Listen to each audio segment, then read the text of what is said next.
we're going to talk about how to close the sale. In other words, you've taken the time to connect with somebody, they become your friend, you've determined by asking the 8 questions that they have a need. And so now it's time to introduce them to your business. And you've also determined what their experience has been in network marketing. Now, when a prospect has indicated a need or an interest in your business or product, don't try to explain it to them. You've got to use one of your tools to introduce your company, your product, or your service to them. So you should have a list of tools that you're going to use, and you're not going to use all of them. Think of your tools: website, online video presentation, live conference call, recorded conference call, three-way call with your upline.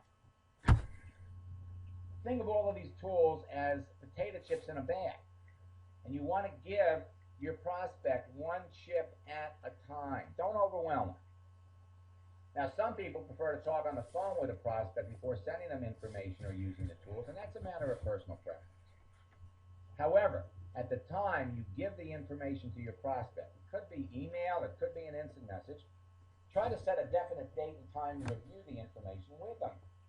Answer any questions, close the sale, sign them up. So you can make a comment like, I'm going to send you some information via email. When would be a good time to talk about it? Would you have time on Tuesday at 8 o'clock? Let them confirm it. Work out a mutual time.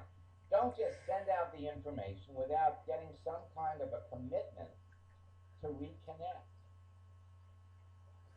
Now, after they've looked at your business, when you get ready to reconnect with them, I want you to assume the sale and ask the following 5 questions. What did you like about the business? Question number 1, and wait for an answer. Their answer is going to tell you a lot. Do you have any questions?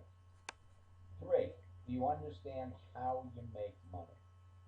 4, do you see an opportunity for yourself in the company? And 5, how soon would you like to get started, or when would you like to get started? Now, when you ask these questions, wait for a response. When you ask questions 4 and questions 5, wait for a response. Don't speak or talk after asking questions number 4 and number 5. Wait for them to answer before talking. And if you speak before your prospect after asking questions 4 and 5, you won't close the sale. The general rule in sales is after you've gone for the close, if you speak before the other person, you lose. You don't close the sale. The first person who speaks after questions 4 and 5 are asked is the loser. Not that somebody getting into your business is the loser. You win the sales game if you remain silent. Now, it's your job to help your prospects see the opportunity for themselves. If you're not in the convincing business, you're in the sorting business.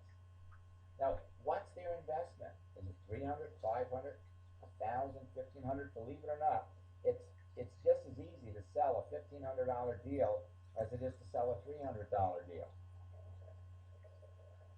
What's their return on investment? In other words, if they're going to spend $300, how many people do they have to bring into the business before they get their money back? If they spend $1,500, what's the return on their investment? For example, let's say for a $300 investment, if they bring in 2 people, they get their money back. 5 people is 500 is 3 people. 1,000 is 4 people. 1,500. As soon as you bring in 5, as soon as you help them bring in 5 people, they've made their money back. Now, their ability to bring in 3, 4, or 5 people is going to be determined by what they're currently doing, who they know. Show them what they make when they bring in more than the 2 to 5 people that they make beyond their initial investment. They will see the opportunity. If you break it down this way, people will want to know about their ongoing expenses. What is it going to cost them on a monthly basis besides their initial investment? What will they earn if they continue to bring in an extra 2, 3, 4, 5, 6, 8 people every month? I mean, tell me if I bring in 5 people this month, I make my $1,500 back. And now every month after that, if I bring in another 5 people, I make $1,500.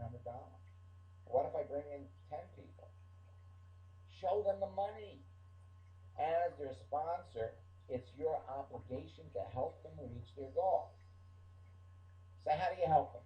If they're genuinely excited about your product or service, they're going to know people in their warm market that could be interested too. If they've recently been laid off, they may know other people that have also been laid off. If they're realtors or mortgage brokers that are struggling, they're going to know other realtors and mortgage brokers that are struggling like them.